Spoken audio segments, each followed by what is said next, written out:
Welcome to the Ministry Pivot Podcast with Russell St. Bernard, a podcast designed to assist leaders as they seize the season of opportunity by pivoting toward it. Let's get started with today's episode. Hey, welcome Ministry Pivot. Reverend Russ, super excited to have you here with us, whether you're watching, whether you're listening, whether it's this morning or whether it's tonight. Just glad that you decided to join us here for Ministry Pivot.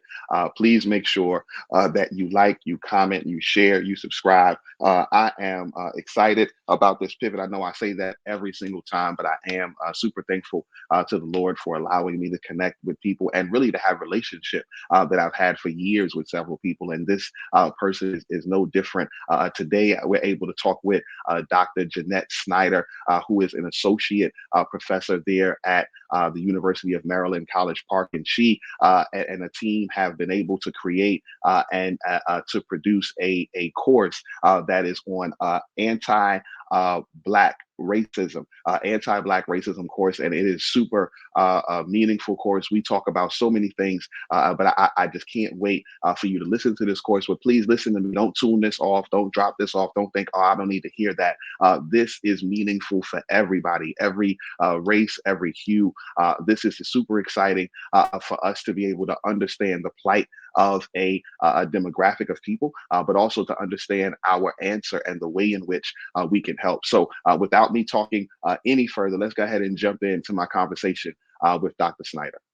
Dr. Snider, thank you so much for being with us on Ministry Pivot. Super excited to have you. I shared a little bit about your bio and who you are and what you've done. I can't share who you are. I'll just share what you've done because I have there's no podcast and moment of time to share all of who you are.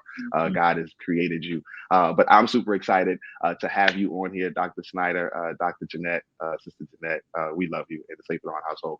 But super excited to have you on with us today. If you wouldn't mind, though, can you just share a little more of your background and your really your background, and we'll get into the conversation a little bit more about the courses and all of the work that you've been able to do. Sure. Thanks again. Yes, of course. Thank you, Rev. I'm really happy to be here and excited to talk about the work that I'm a part of and community with others.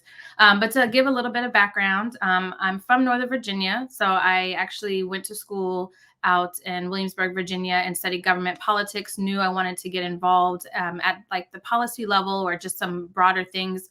I was fortunate as a younger person living in a lot of privilege to see and recognize that not everyone lived like I did or had certain opportunities. So that kind of spark of wanting to help and be, part of solutions, not knowing exactly what that would be, it started quite young for me.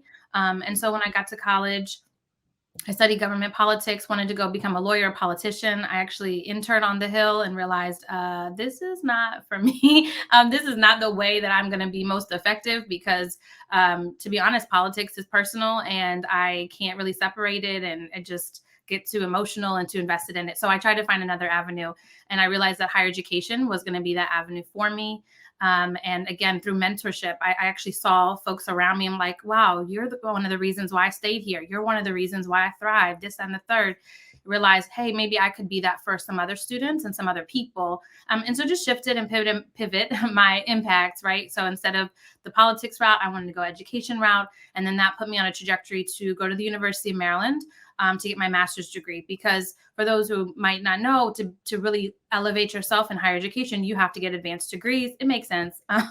So I ended up going to the University of Maryland, got a graduate assistantship, started working in the business school, ironically, because I say ironically because some of the philosophies, some of the stances within the business school wasn't necessarily where I thought I could have a lot of impact, but I was very wrong. I ended up spending a lot of time. I stayed there, actually. I got my master's degree. I studied all sorts of things, primarily the experiences of high achieving Black students at predominantly white institutions. Then I looked at Black faculty. I looked at Black staff, like what's happening there? Why are we going there? How are we thriving? How are we not? Like, what's the climate and culture like? Because that was my experience, right? Like a lot of research is me search. And so I said, okay, let me look at this type of work.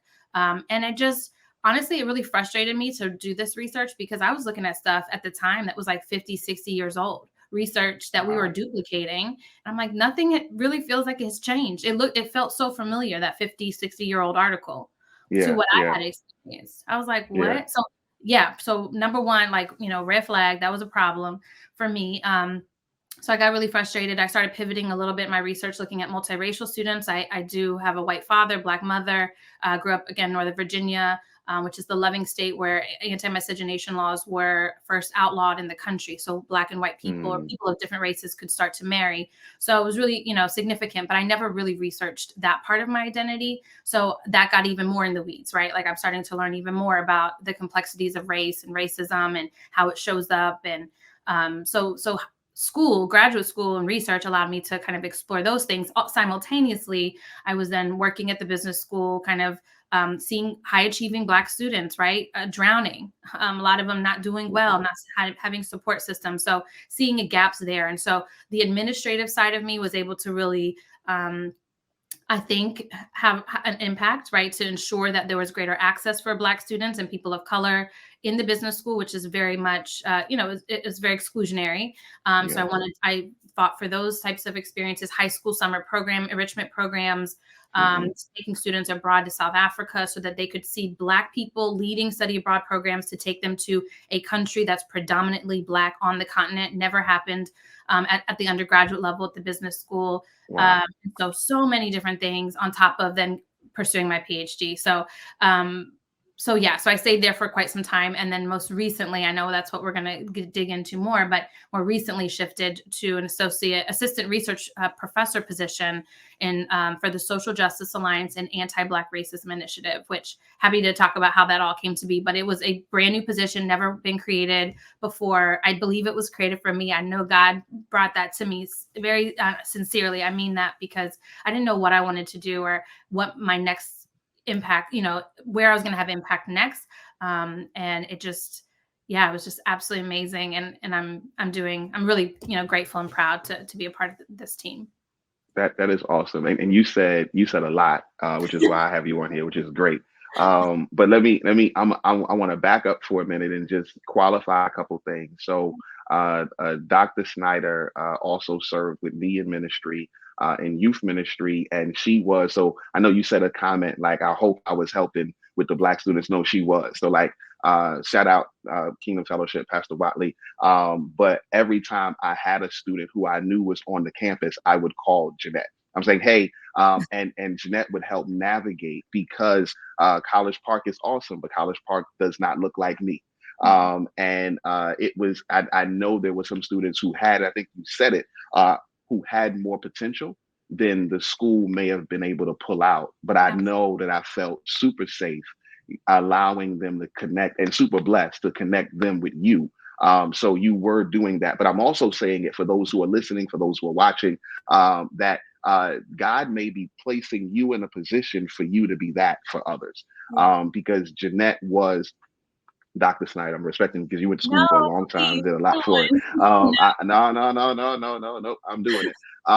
But she was the safe haven for me, I know, at least with that university. Being when I was the youth minister rather, at the church, you have several students in several colleges, universities, and it's good when you have someone you can trust who's on the ground to be with them, because I can't be there all the time, but you can't be there. But you were that. But again, my encouragement is for those who may be in those opportunities, or maybe in those places and you don't know there's an opportunity, but it is an opportunity for you to shine your light. It's an opportunity for you to step in and be who God has called you to be, in a space that helps other people connect. Now, you also said a lot about the research that wasn't done. So I'm doing a little bit of a pivot on Sure. pivot here, because you could have just left it with the research that was done 30, 40, 50 years ago. But you said to yourself, no, we need to do more research and update the research so it reflects who we are. And full disclosure, that's one of the reasons why I'm even doing this podcast.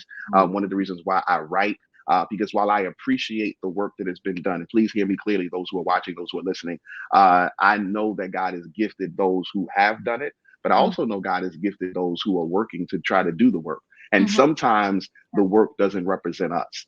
So Mhm. I want to just pause, and I want you to kind of reflect on that, because you said it, but it's not an easy thing just to say, your professors are telling you to use certain research. You're saying, okay, cool, I'm gonna use that. But you're finding that the research has some gaps because it doesn't include you. So Mhm. I want to pause and just let you talk for that for a moment before we move forward, if that makes sense. Yeah, for sure. Yeah, so for sure. And that's one of the things about PhD programs that you learn when you jump in. It's like your main job at the very beginning of it is just to see what exists, what all is out there. And inevitably you're going to read and realize that communities are missed, that certain experiences are missed, that the ways in which we did things is not, in terms of like maybe a theoretical framework, it's not critical enough. We're not digging deeper enough. We're only looking at the surface. We're not asking certain questions that we should have been asking. And so that's the evolution of research. That's where it's supposed to go and take you. And as you read, you start to you're just jotting down like, wait, huh? If I had done this, I would do it this way. Or yeah, no. But all of those things are seminal, right? Like the foundations are seminal. We need that. We need to understand kind of where we've come from. But for me, yeah, not seeing myself specifically in the research always, but also one of the things that I mentioned to you that was disheartening for me was seeing some things that still existed, right? That we had not come far enough along. We have not in higher education,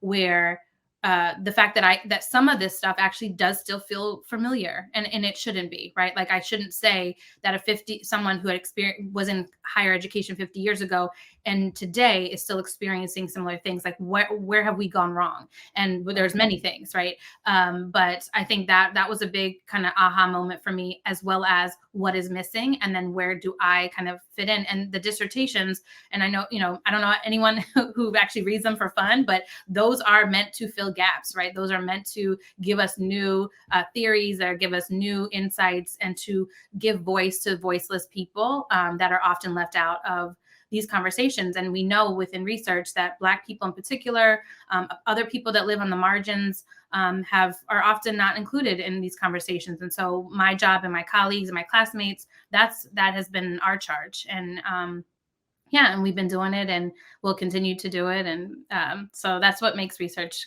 really interesting and really meaningful, really meaningful. Otherwise it seems, so in the clouds.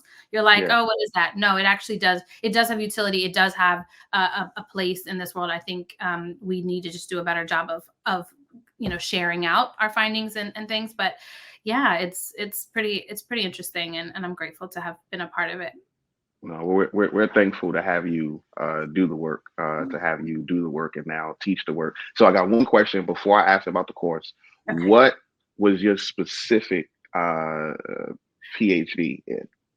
So my PhD was in higher education administration. It was part of a larger department that's international ed, student affairs, and higher ed. But I did the higher ed track, and my dissertation looked at the motivations and racialized experiences of multiracial women in monoracial sororities at a predominantly white institution. Whew, that's a lot. That's probably its own thing. But I wanted to give clarity on it because I know that the PhD work, dissertation work, has to be super unique like never before. And so I wanted to share that. And you may have you come back on. Maybe I'll have Reverend Erica host the podcast. Y'all can just talk about women's issues. I think that may be the better way to do it than to have me talk about it, because I've been a guy all my life. But help me. So why anti-Black racism course? Why? So give us the framework of the course, and I'm going to link in the show notes. Again, don't forget, if you're watching, listening, there are show notes in here. So I'm going to link a lot of what Dr. Snider spoke about. I'm also going to link a outline of the course because I read it before. But help us understand why. Why? Okay. Yeah. So let me start at the beginning of why this even exists. So in 2020, the summer of 2020, when I guess most of this nation finally discovered that racism existed through the murders of George Floyd, Breonna Taylor, Ahmaud Arbery, and so many more, way too many to count. The University of Maryland, everybody, again, it's also COVID. And so University of Maryland started to do different things. So BSOS, the College of Behavioral and Social Sciences, took upon themselves to bring the faculty together. These are faculty from, criminology, psychology, sociology, African American studies, so on and so forth. Like it goes on and on. they came together and they said, we need to do something. We don't know what, we're going to do something. And so they came up with a bunch of different initiatives. And one was to create the position that I currently hold. Another was to increase our Black faculty because the numbers were embarrassing. Once you remove African American studies, I mean, and you looked at, how many faculty of color, Black faculty, were in each of these departments, it was abysmal. And so they said that must be changed, period. And then they also said, we need to finally get this minor off the ground. So this minor was actually conceptualized before 2020, well, not well before, but before 2020, but it kind of stalled out. And so they said, no, now it is time. If it ever was a time, it is time now. Because we're watching this stuff play out on television, people now starting to care, like this is the moment, we really need to get this off the ground. And so my position came to be the higher ups, the folks that hire faculty, they did their job. We have incredible, starting this fall, we have 16 new Black faculty or faculty that study research, people of color. Absolutely incredible. And it's a test case for so many other industries, for other colleges on campus. Like people always say, oh, there's not enough, or we can't find Black people, qualified Black. That is a lie. That is not true. And BSOS is a perfect example. So they had a cluster hire, which is beautiful because they can now retain each other, right? Like they can be together and have community. And that's very important in Black communities and so forth. So that was amazing. And then part of my job was, let's get this minor going. And I said, say less. So I went, again, there were some building blocks already there. I just kind of helped finesse it. And essentially what we came up with is, and I did a lot of research and realized there is no other minor that I found in this country. There are definitely classes that address racism for sure. Anti-Black racism, less. Minor, absolutely not. Like a whole minor devoted to it. And so the construction of it is pretty straightforward. And that was very intentional. We want to make this approachable for students, easy to complete. We want to work with there are classes going on all over our campus that are doing really, really good work, but people don't know about it, or it's not really advertised in the way. So this is a way to spotlight the classes that are already doing good work. So the way it works is we have an introduction to anti-Black racism course. This is a super innovative class. It is interdisciplinary, just as the minor is. The minor is comprised of 5 colleges on our campus. So College of Education, Public Health, Public Policy, Arts and Humanities, and then the College of Behavioral Social Sciences. So the minor also reflects that. So a top faculty member who specializes in this type of research, anti-Black racism, race, one faculty member from all 5 of those colleges come into this classroom for a 2-week module where they discuss anti-Black racism from the perspective of their discipline. They bring up different research that's going on. They start from the beginning, right? They'll talk about the history, the context, foundations. They'll then move into kind of their own lived experience, because it's so important in this work that we understand, how did you even come to it? Like, what are your experiences? Where did you grow up, right? And it's really important for faculty to humanize themselves in that space as we talk about these issues. And then they go in and they talk about what research is being done so students can really understand what this looks like. Again, not just conceptually, but like in real life.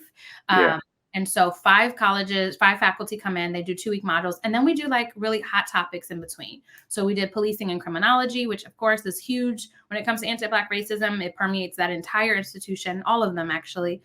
We did a session on AI and anti-Black racism. This is where we actually brought in folks from computer science, from business, and from the iSchool, the information studies, the College of Information Studies, which, as if you might recall, those are not part of the 5 colleges. But I was like, you all are not absolved. Like, all of their fields, if not more so. So we just kind of, and we do like documentary series. We watched I'm Not Your Negro, and we had discussions about that. We took them to a laser lab where they looked at AI, so virtual reality and policing, and had to go through that simulations on how police are part of. So really just utilizing what we have on our campus, to be honest with you, and just highlighting and spotlighting all the great work that's being done.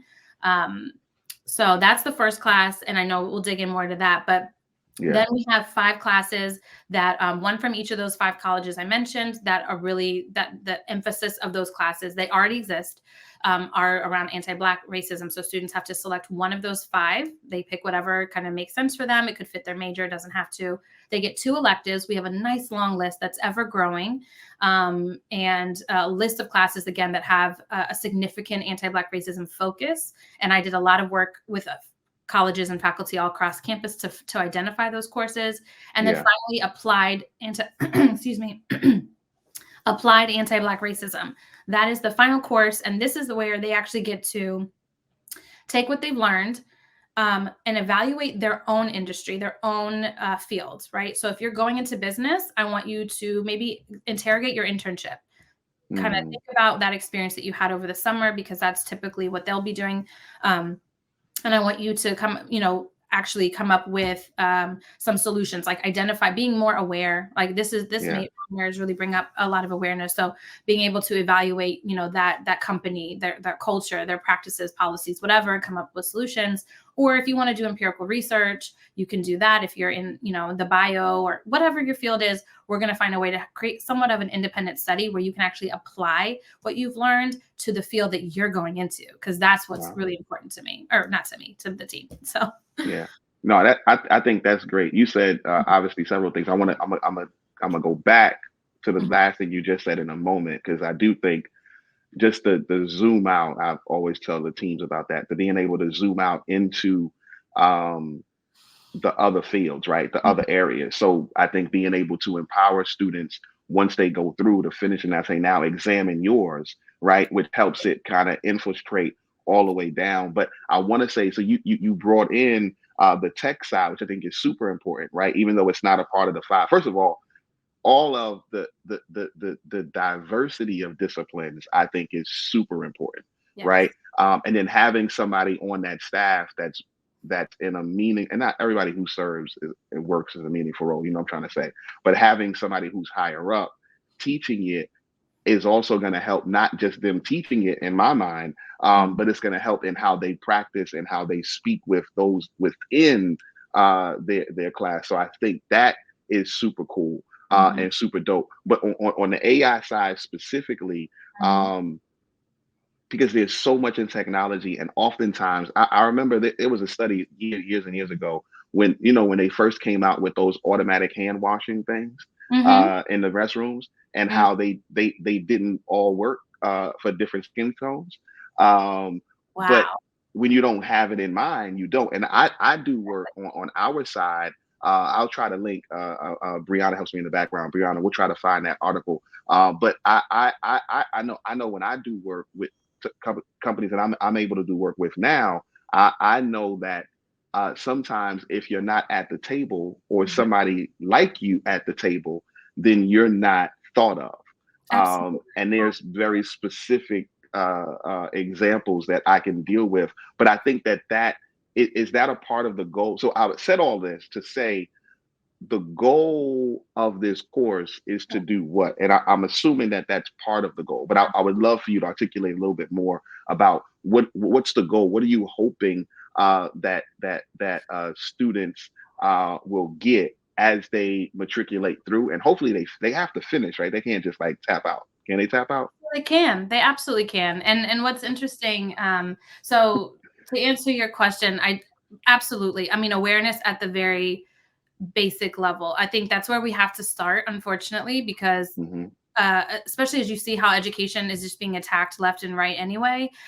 There are institutions that are trying to hide the facts. These are facts, right? We're not sharing ideologies or any of these things. We're sharing facts. The hardcore like research, this is what's going on. These are the numbers. These are the policies. This is the impact. And it's all by design. And there's a history that really helps tell the story. So we're sharing this awareness, that looking at my students and even me, right? Someone who actually studies this stuff. I don't study everything, but I'm even sitting there like, what? And are you kidding me? And when you see it, you can't unsee it. And that is really where it is. So that if there is another room where there are plenty where we are not present, that someone from my class will be in that space and say, you know what? We're missing people in the room, period. Like, you don't actually have to speak for me. But you can advocate for me to be there. So that's one thing. And I also want you to, if, push goes to shove, you say, we are missing a huge, huge issue. We are harming people intentionally or unintentionally. That's not the point. You're harming people. Like, I need you to speak up and speak out. And I want there to be a sense of rage, right? That comes from this class. I want there is sadness. There is all the things. It is not a fun and happy, joyful. It's just not. I mean, it's nice to be in a space where you don't have to convince people that this is real. Like there's very few people I think that were in. So this is good and bad, right? The people that opt into this class are people who at least recognize there is a problem. Yeah. Okay. It's not, I'm not necessarily at this moment, don't worry. But at this moment, I don't think I'm reaching the people who are like, this doesn't exist. We made this term up. Like it's not real. Okay. Those people, Godspeed. Like I'll get to you when I get to you. But right now I'm trying to really make sure that the students who are like, you know what, there's an issue, but I don't know a lot about it. I don't know how to articulate it. I don't know how to advocate. I don't know what to do. They feel hopeless, like all those things. It's like, no. Okay, at least we agree that this is a problem. That's step one. Now I'm going to just expose you to everything from all these different vantage points. I want you to see the links because they are all interconnected. We talk about public health. We're talking about education. We're talking about public policy. Like when we talk about the arts and humanity, we're talking about sociology and all these things. They're all deeply interconnected. And for them to see that and see it on this, on this kind of main stage is really, really important. And it is to be able to create just more thoughtful, warriors out there that can help do the work. And this class was so diverse. I couldn't have asked for a more diverse, and I mean that in every sense of the word, in my class. I was amazed. There were international students in that class. There were students from maybe 15 majors. We definitely junior, senior focus, but students from just all over the map, different racial groups, different, men, women, all of it, right? It was just a beautiful tapestry of truly our country, and people who understand it firsthand. Lots of Black women in the classroom, as you can imagine, but so many others. And it was just very validating to see because they opted into that class. And it was full instantly. It got full instantly. So I'm excited to see what happens with it. I think that's great. And I think the part that you're saying, like the others who we know, need it but won't take it just yet, that eventually it'll trickle. But I think it's super cool for the ones who are just need that boost of us, like I knew I was right, like I knew this wasn't right, like I knew this is not how this is supposed to be. And so I think that is super cool, and I think that is super awesome. I know the course is new, so I have to have you come back so we can talk about some of the reflections that students have had and faculty have had. I think talking about that would be premature, but I do want I would love to hear how people's minds have pivoted, right? No pun intended there, but I think that is super awesome. And I also say that I also think what is cool is the fact that the university held it for a minute, which is not cool, but pushed it and continued to push it, because the truth is that while we know that 2020, as you said, was a spotlight on an issue that has been an issue for decades. As old as America, yes. But unfortunately, fortunately, in our current climate, as we record, as we're getting out of 2023, we're recording this now. It's not as heightened as it was in 2020, but they still push forward, because oftentimes what happens, and you know this, is because the cry is not loud anymore, neither is the response. Right. And so I think that is really cool, and I'm excited about that. I do want to ask you, for those who are watching, for those who are listening, because I know our time and I know the people's time, right? So whether I want to keep talking or not, they're gonna stop listening after analytics shows me that.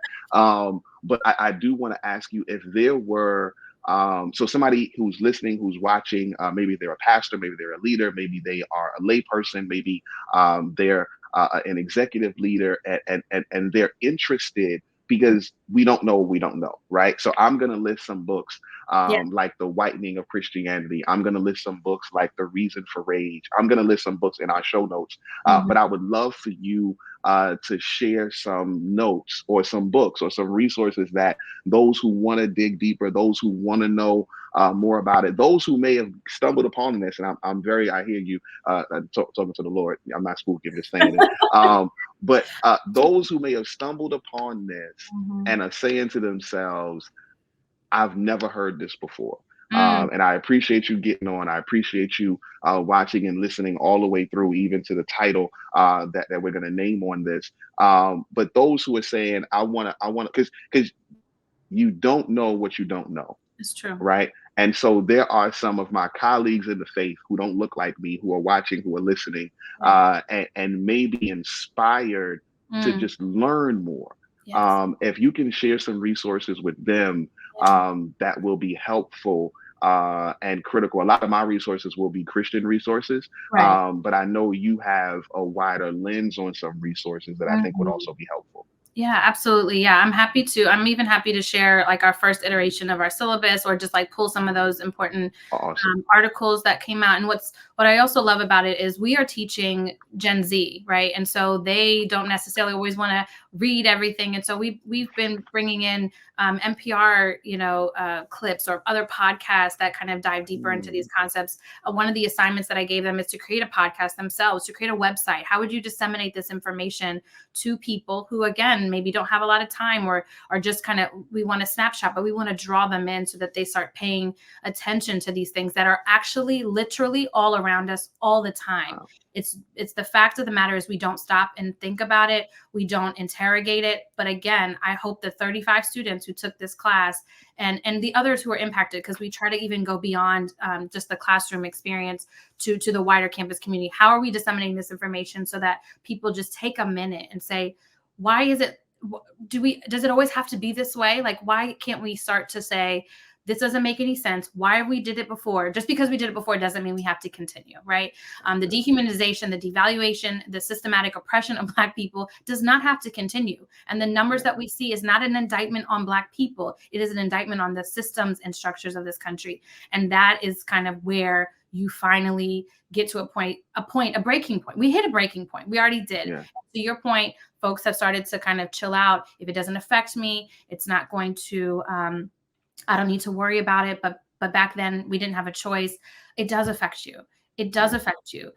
This white supremacy hurts white people. It hurts Black people. It hurts brown people. It hurts every single person. It's no good for any of us. And so again, the minute I think people understand that, and just beyond just seeing just what has transpired over, centuries, I really feel like people will come and wake up and realize that they can be a part. They have to be a part of the solution. All of us do. And the awareness is part of it. And so I'm happy to provide like good snippets, right? Like things that folks can really digest pretty easily, because if they're from my undergrads, and I'm hopeful that others can will find it to be, interesting and digestible for you to be able to start the process. It is a process. It's ongoing. I'm still learning, right? I'm still learning. So no one should feel badly about that, but we've got to do the work, and you have to, like anything else, you got to put in the time and you got to put in the work and recognize that this is a problem that we all need to come together to fix. So yeah. I think that is great. And I'll look forward to it again. If you're watching, if you're listening, just check out Ministry Pivot. The show notes will be there. They'll be provided wherever you got this episode. If you subscribe, you'll get the show notes automatically. I think the last thing that you said, I think I want to end on, is the fact that the more you research, the more you'll be aware. Right. That you can live in your space. I thank God for the time that, I was born in Brooklyn and then did work in Baltimore, both of those urban. And then God moved me to Florida, and I was exposed, Jeanette, Dr. Snider, to everything. And it was nuts. Like I didn't realize there was another way to do life, and that there were people looking like me because of where both of those places I named, Brooklyn and Baltimore, are set up for me not to know that there's another kind of space, that there's another opportunity. So the more you research, so I'm really excited about the work that you're doing. Thank you again for getting on to Ministry Pivot. Again, if you are watching, if you are listening, please make sure that you go follow Dr. Snider. You go follow the work that they're doing. If you know someone at the College Park, you should have them sign up and be a part of this. If you know someone at another university, because I heard what you said earlier, that at the time of this recording, this is the only minor that exists. And so if you are at another predominantly white university, you should have them contact Dr. Snider and the team so that you can bring it to your university. Because the only way it's going to work is by exposure. The only way it's going to work is by collaboration. The only way it's going to work is by some of us being uncomfortable. I said all of that, and I stand by it. My name is Russell St. Bernard, and I agree. So again, Dr. Snider, thank you again for getting on Ministry Pivot. Super excited and thankful for the work that you're doing and the work that you continue, you and your whole team. Super excited. Thank you again. Thank you so much. Thanks for having me. Of course, you're welcome. I hope that you are as inspired, as encouraged, but also as challenged as I am by what Dr. Snider shared, by the courses that's there. And again, if you are at the college, you are at University of College Park or Maryland College Park campus. If you know somebody there, I would encourage you to encourage them to be a part of this course, to select this course, to opt in so that you can learn. But also, if you are at any of our universities throughout the country, please reach out to her and her team so that you can see about having this course at your university. Her information will be in the show notes. The information on the university will also be in the show notes. Again, I am thankful that you jumped on the Ministry Pivot. Looking forward to all that God is going to do through you in this year and this new year that we have, because this is your season of opportunity. Don't forget, all you have to do is pivot toward it. God bless.